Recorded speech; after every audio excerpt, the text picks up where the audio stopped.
मनोज जरांगे यांच्या आमरण उपोषणाची। जरांगे पाटील 25 जानेवारीपासून पुन्हा आमरण उपोषण करणार आहेत अशी घोषणा त्यांनी केलेली आहे। सरकारने 25 जानेवारीच्या आत मराठा समाजाच्या सगळ्या मागण्या मान्य कराव्यात, अन्यथा मराठा समाज तीव्र आंदोलन करणार असल्याचा इशारा जरांगेंनी दिला। राज्यातून सर्व मराठा समाजाने आमरण उपोषणासाठी आंतरवाली सराटीत यावं असं आवाहन त्यांनी केलेलं आहे। आम्ही 8 ते 9 मागण्या सरकारकडे दिलेल्या आहेत, सरकारला पुन्हा मागण्यांचं निवेदन देणार असल्याचंही त्यांनी सांगितलंय। जिल्हाधिकाऱ्यांच्या माध्यमातून या मागण्यांचं निवेदन देण्यात आलंय अशी माहिती मनोज जरांगे यांनी पत्रकार परिषदेतून दिली आहे।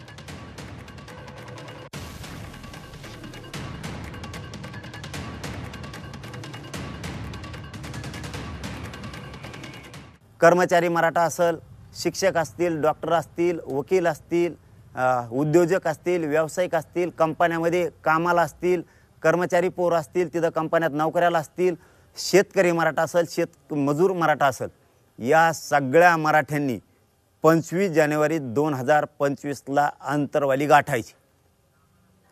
अंतरवालीत पुन्हा एकदा तुफान ताकदीनं एकत्र मराठ्यांनी यायचं। एकदा मात्र गावात मराठा ठेवू नका। 25 तारखेला घराघरातले मराठे घरी राहू नका।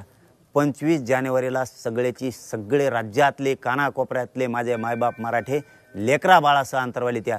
माझा शेवट झाला तरी चालन, पण मी मराठ्यांना आरक्षण दिल्याशिवाय आणि सरकारला वाकवल्याशिवाय मागे हटणार नाहीये। शेवटी मराठ्यांचं वादळ एकदा पुन्हा उसळा, भगवं वादळ या राज्यात पुन्हा उसळलं पाहिजे। इतक्या ताकदीनं मराठी या सरकार नाही तर मराठा सरकारपेक्षा मोठा हे पुन्हा एकदा मराठ्यांनी सिद्ध करा।